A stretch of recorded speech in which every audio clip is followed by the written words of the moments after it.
Episode 9, Professionalizing CrossFit. Moving on from the games and some of the more somber, tragic moments, I want to take a chance to talk about how we can professionalize the sports side of CrossFit a little bit more.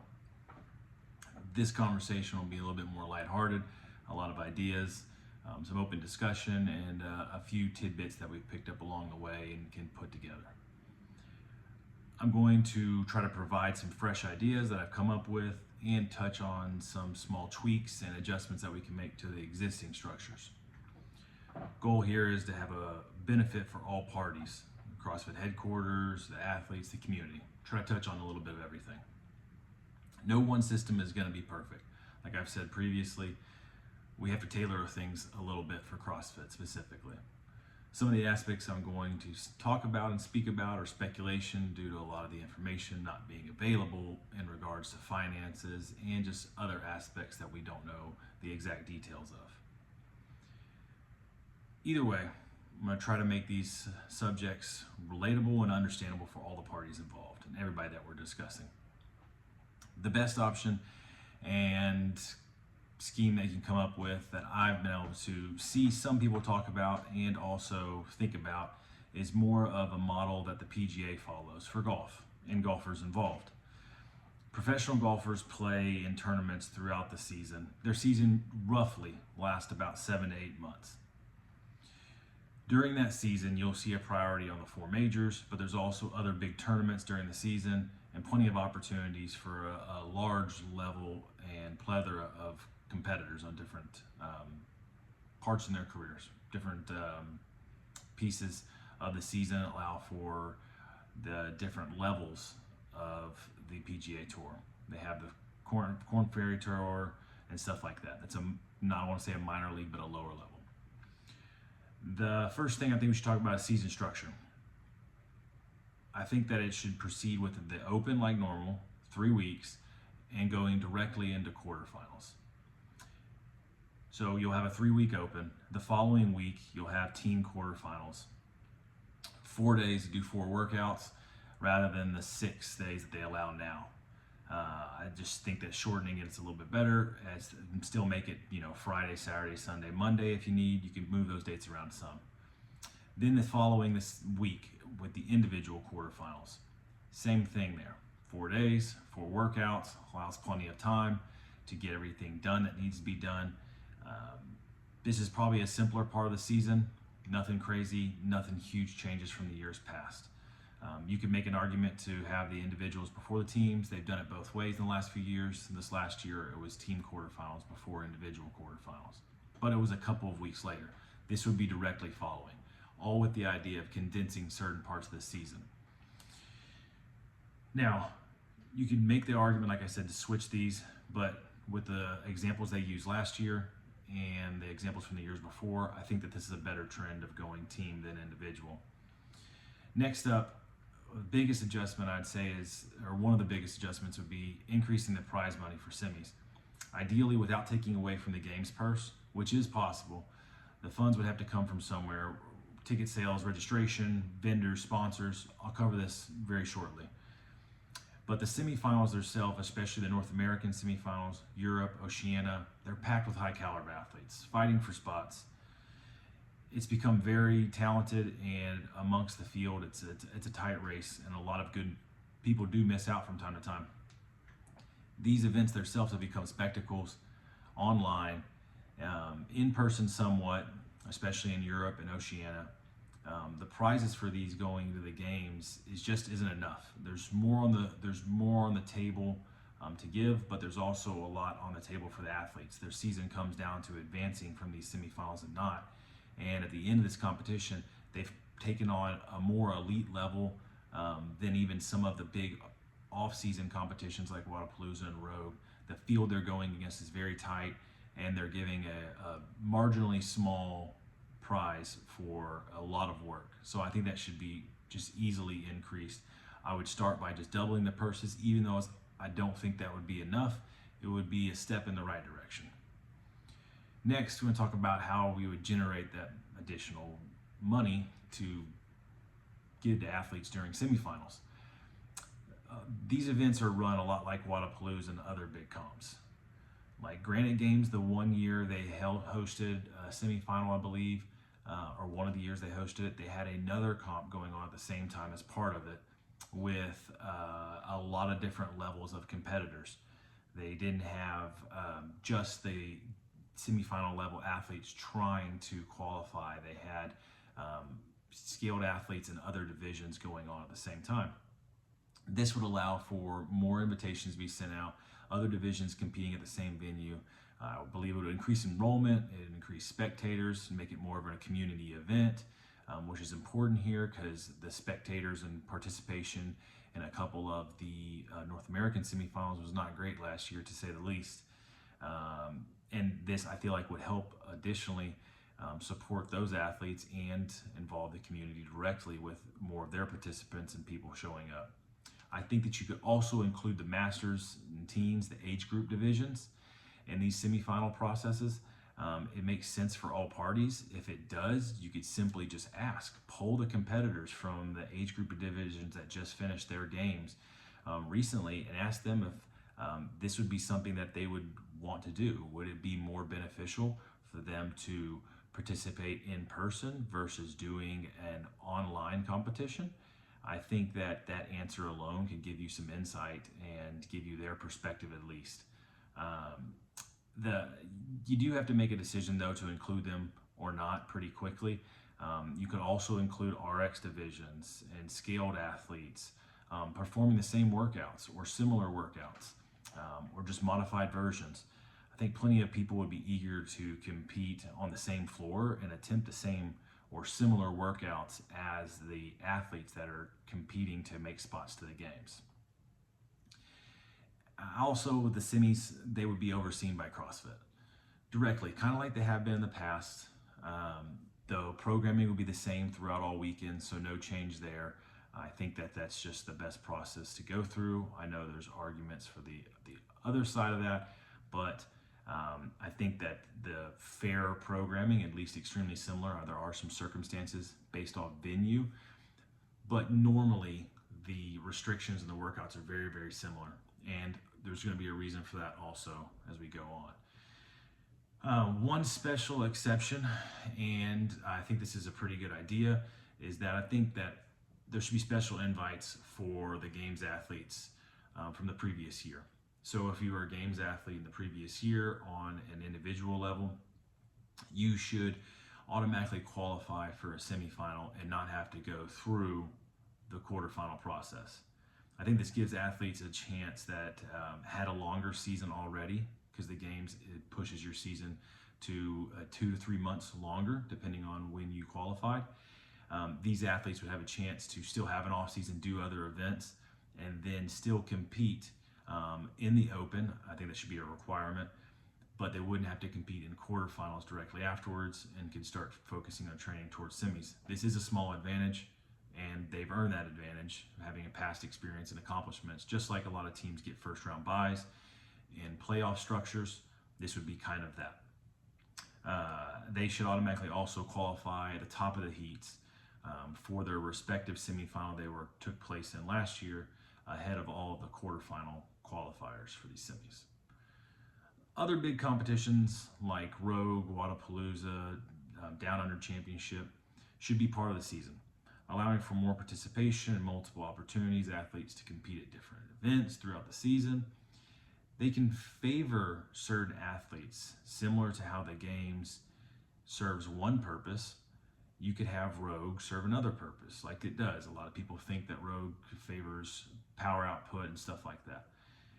The competitions can focus on being successful without trying to destroy the athletes and everybody just having a mini games. Instead, you can have competitions that favor certain aspects of fitness in this realm. Some of the events play to certain strength, and that's okay. That's sport. This is true for field conditions, weather in certain stadiums, for all kinds of sports around the world. The turf or the grass that you play on. There's all kinds of statistics and arguments for this stuff. But how do we decide the number of athletes that compete in each semifinals? This is where I think folks might get a little upset. I think the simplest way to do it and more of a traditional view would be CrossFit holds the sole discretion and decides how many athletes from each region. Using all the criteria of the past results, strength of field, other cross comparisons you can make, using all that information, they decide how many spots are allocated. The only way this works, though, is with trust and also authority, which is something that needs to be established or built rather quickly. You need the right person in the right place to be in front of the decision-making process with a team that can support them properly. It is vital that this person is capable of explaining and articulating their thought process when making these decisions without beating around the bush or trying to sugarcoat things or be cute or playful. Explaining where you look at things, and athletes can see where you created separation in your thought process amongst the field of athletes. That gives athletes a chance to learn and understand what the thought process is when they're evaluating the field.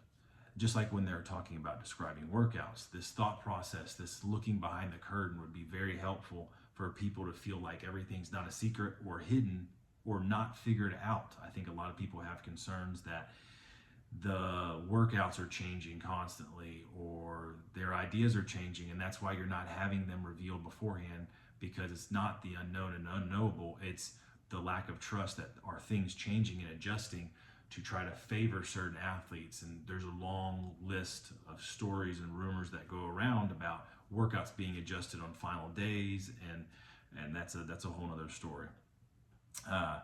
But I think that it's vital that we have this kind of participation from the top, or example from the top, something for us to look for from leadership. I don't think it should be decided, the spots allocations for semifinals, by a fan vote or anything like that. Then it would turn into a little bit of a popularity contest. But some people may prefer something like that. I'm not talking about allocating the majority of the spots by voting or anything like that, but I want to take the majority of the spots being decided prior to competition and handed out or allocated, however you want to say it, using the same process of looking at the examples in the field, the strength of it in certain areas, the past accomplishments, all of those things. And then additionally, I would like to see a reserve of 2 to 3, 4, how many ever spots that are similar to the last chance qualifier, but instead those spots are given out after all of the semifinals are done. There's a couple of spots left, and we award extra spots based off of the results post semifinals, looking at the cross comparisons of the results from semi to semi, which is one of the reasons why it's important to have the same programming. Say you have 9 or 10 athletes from most regions, and you have 36 of the 40 athletes qualified. You have 4 spots left, and so in this region and her or him in this region had exemplary performances, but the field was really tough. You could still make a good decision that people would be somewhat still upset with, because they're always going to be upset with any system, but you would still be able to reward who you think is the most deserving in that time. And this could be, these factors that make this decision could easily be manipulated and adjusted, but at the end of the day, what I talked about earlier is CrossFit holds sole discretion on making these decisions, and the athletes just have to accept that that's the way it's going to go. And I think they would accept it as long as there was trust and they knew things were being done and the process was explained clearly and the opinions weren't hidden and there was no agendas. But with the world ranking system that they've used, I think you just need to scrap that. It's broken, it failed, it didn't serve its intended purpose. I'm really not willing to try to fix it when there's a more traditional process that can easily take its place. Some other changes that I think would be relevant or helpful for the team competition: rosters should be expanded, allowing for more candidates as the season unfolds. Last year, with only for the last few years, only 3 males and 3 females leaves you with 1 alternate. This isn't ideal with injuries and other things happening. And then also, if a team qualifies and say a team qualifies for the games through a semifinal and they did okay, maybe they squeaked in, and they go to a gym that's got a decent sized training camp, or another individual athlete that competed at a semifinal and didn't make the games. If they weren't an alternate, because it's risky to put an alternate on your team when you only have one that's a person competing individually already, because you obviously can't use them in the same weekend. And if something comes up and your starter gets hurt, your alternate's competing as an individual, you don't have anybody. There are risks. That's one of the reasons why I think that it'd be better if you served a bigger roster for people to pull from. So you also didn't restrict your roster to just 3 people. Maybe you have a lot of females or males that are really good and you don't really know who you want to use yet. It's a risky decision. I've been in this process multiple times and had to make selections that ended up, wishing you had it the other way. I also think that it would create a deeper field, so those individuals that possibly didn't qualify for the games could jump onto a team and that the gym they participated at and help that team.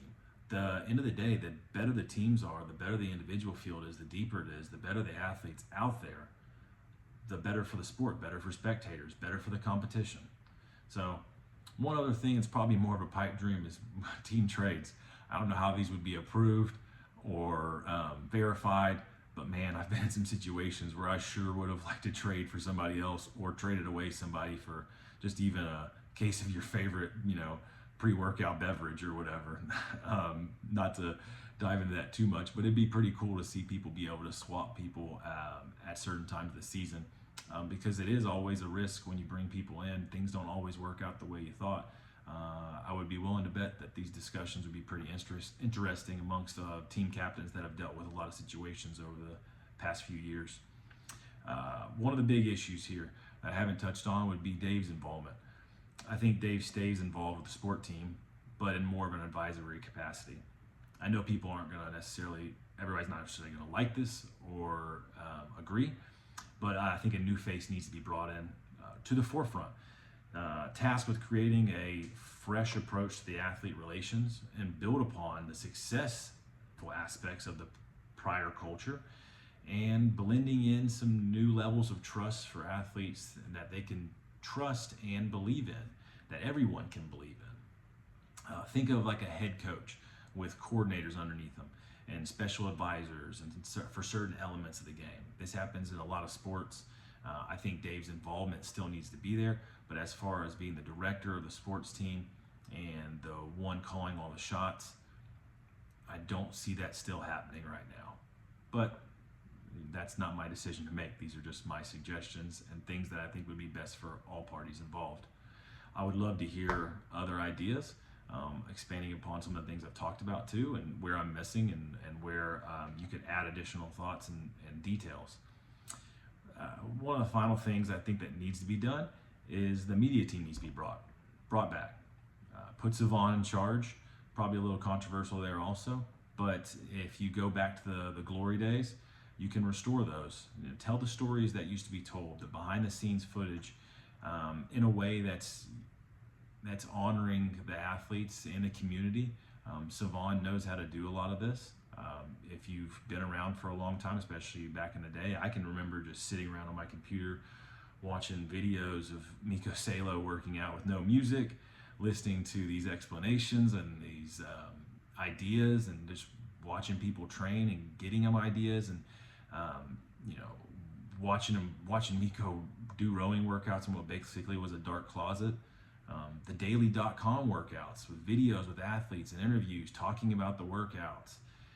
This would involve the athletes, the well-known elite athletes, with the community more, for they could see this stuff. That's what we used to have, to be in touch with each other and understand what the thought processes were and how you approached a workout. I think that this would be another opportunity to restore the CrossFit Journal, not to just try to, not to say the wrong way, but to bring it back from the dead and honor the past rather than trying to erase it. That yes, you can call it article, book, whatever you want to call it, that journal, that CrossFit Journal, I've read so much from that when I came up in CrossFit, and it seems like just a few years later, hiring coaches and talking to people, nobody hardly even knew what the CrossFit Journal was, and now it doesn't even exist. That thing is a pivotal piece of information that so many people could learn from and relate to. If you know the history of a sport, I think you have an idea of the sport even better. The athlete community dynamic right now, there's a growing sentiment amongst the community that some of the elite athletes think that they are above everything. I've heard this a lot. I've seen this in the comments and other posts and stuff like that. I understand it, and I have seen it firsthand. Even just this year, one of the top 10 females from this games and in years past was heard telling her coach that the teams and the coaches didn't need to be at these meetings on Thursday that everybody was invited to, that it should just be the individuals.